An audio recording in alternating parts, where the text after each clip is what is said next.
Back in 2022, Smile was a film that truly surprised me and ended up being one of my favorite horror movies of that year and probably of the last few years. It took a completely unique spin on the typical demonic possession trope, and now, 2 years later, Smile 2 has once again arrived, this time with a brand new story and a hellish journey to follow. Does it live up to the hype, or does it wipe the smile off of our faces? Let's find out in our spoiler-free review of Smile 2.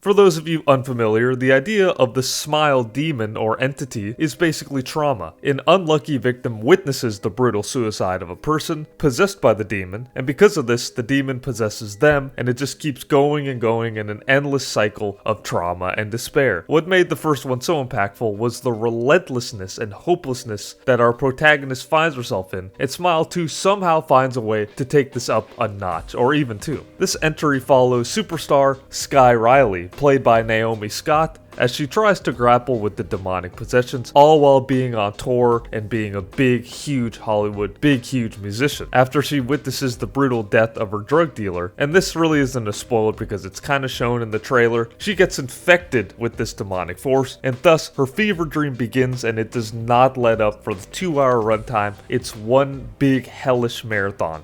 What makes Smile 2 so impactful is the horrifying and relentless demon inside her. It plays tricks on her and messes with the reality to the point where she can't fight it. It uses the victim's family, fears, insecurity, and everything in between to cause havoc on the person's mind and life in general. It blurs the line between reality and the unreal inside her head. It's a fate worse than death, which ironically relies on death quite a bit. Director Parker Finn returns once again for this one after making Smile 1, and this guy really knows how to direct. One of the best things about the movie is the cinematography and the camera shots and the effects. It's extremely tight and unnerving. The camera is used perfectly to create paranoia with amazing transitions, pans, and cuts. It's a masterclass in subtlety, and you can tell that they're very intentional with how they wanted the movie to look and how they move the camera around Sky and what she's experiencing. Like in the first one, even the establishing shots use this unnerving upside down technique. You are there with her throughout the movie. It feels like you are her, and it does not let you look away. And it's in this way that Smile 2 gets under your skin and makes you feel like you are Sky. There's an underlooked and such an important element of horror movies, and the best ones do this, and Smile 2 is absolutely no exception, and just the movie looks amazing. Some highlights are the opening with an incredible one-take scene, probably one of the best openings I've seen for a horror movie in quite some time. It sets the stage and hooks the audience right in immediately. It almost feels like a crime thriller of some kind. I also really enjoyed this really cool performance sequence that literally felt and looked like a real performance from a pop star today. And looking behind the scenes, Naomi Scott actually had to learn some of the songs and actually perform some of the songs as well, so that's a little cool tidbit. But the red lights and the choreography of this scene is just spot on, and it's mesmerizing because of the visuals. Speaking of stars, the acting is amazing. Naomi Scott in particular plays our lead, and she just knocks it out of the park. I always say this, but horror actors, the good ones, do not get the credit they deserve. She does an incredible job at playing a young pop star, one that's literally dragged through hell, paranoia, and all the social pressures that come with being a worldwide star. She's been around the block. She was in the Aladdin remake, she was in the Charlie's Angels remake, she was in Power Rangers, just all different things, but this is the best that I've seen her, and she perfectly encapsulates the role with so many emotions, from humor to fear to anger and everything in between. It's really truly impressive. Her mom in the movie is played by Rosemary DeWitt. Also does a great job as the typical mom of a famous person. She's kind of annoying in that way, but she's supposed to come across like that. And all the extras and the smiling actors, if you want to call them that, are actually very good for the most part. And I was really wondering about the smiling extras. What's the process look like? I would love to be in the room as they audition these people and see who has the creepy smiles. I feel like it would be very entertaining to just sit there, fly on the wall, and see hundreds of people come in and just smile. I mean, it would be as creepy as entertaining. With a movie like this, and some of the things that occur, with the wrong actors or direction, it could have been incredibly cringy and hard to watch. And it really is a testament to the actors. The only person I thought was a bit lackluster was Gemma, her friend in the movie. This could have been a writing thing as well, but I felt like it was a bit miscast of a role. But apart from that, everyone really is on their A game, from the smallest parts to the biggest parts with Naomi Scott. The sound design also deserves some praise. All these shots I'm talking about are really nothing without the incredible sound editing. The eerie music, the shattering glass, and all the effects are so extremely effective. The sharp and unnerving sounds when she's pulling her hair or when a jump scare comes out are just so unnerving. And like I'm saying, the sound itself created jump scares where they didn't even need to rely on the visuals. They went as far as to actually make real pop music as well for our lead to perform and play throughout the movie. And funny enough, it sounds pretty good, and it sounds exactly like something you would hear on the radio. So with that, let's stay in the same realm and talk about the jump scares. So jump scares can work while others can be extremely cheap and telegraphed. Smile 2, I'd say, has a mix of both, but for me the main thing is knowing if a jump scare makes sense. I hate senseless jump scares just for the sake of it that don't really have anything to do with the story, and it's extremely obvious when they do this. For the most part though, this movie implements jump scares that make sense, and they change their technique up quite a bit to make it unpredictable. There's plenty of scares in the movie, one with a lot of suspense, and a good handful you do not see coming. And it works because this is exactly what you want to see when you go with the group or you go in a packed theater. The people next to me were squirming in their seats, covering their eyes, and there were several audible reactions throughout the movie. Obviously, this depends mainly on the actual people themselves, but this is a telling sign of a movie that is effective. Apart from that, the effective scares, there were just a few, not much, where I would have liked to see more of an interesting take on them, but again, I don't take too many points off of that. That's really effective with the scares. As I mentioned earlier, the pacing is non-stop. Once it gets going, it just feels suffocating and exhausting for our main lead, and for the audience, but in a good way though. It doesn't really get redundant or boring, as it will. It seems to keep it fresh, and the movie keeps going. And again, the premise could easily get boring if not done correctly, but they do it, and it's really impressive given the subject matter. So how about the gore? Well, this is no Terrifier 3. This is actually a lot more realistic. The effects are stellar, and the gore makes sense. Bones are broken, faces are mashed in, and everything feels so visceral and realistic, and you see all of it. So the gore aspect is 100% there. But Smile 2 uses this to progress the story as well. It never feels like senseless violence, and it never feels forced. And one of the pillars of a good horror movie is the gore and the violence, but with purpose. And Smile 2 gets that just right. As far as sequels or movies go after this one, without spoiling anything obviously, the ending is absolutely diabolical. It's not only super effective and shocking, but incredibly well done and very, very sinister in its creativity. For gripes, besides some of the acting, I wish that they had explored some of the pop star aspects a bit more. They did throughout the movie, but I feel like doing it a little more would have been cool because they have a lot to work with in this sort of sector of reality, you know? And there's a few plot holes when you really start thinking about it. Obviously, I can't really go too much into them because it would be a spoiler, and especially coming off the first movie and stuff, some of the rules involved with the demon and how it works and how it gets transferred. Again, it's kind of up in the air,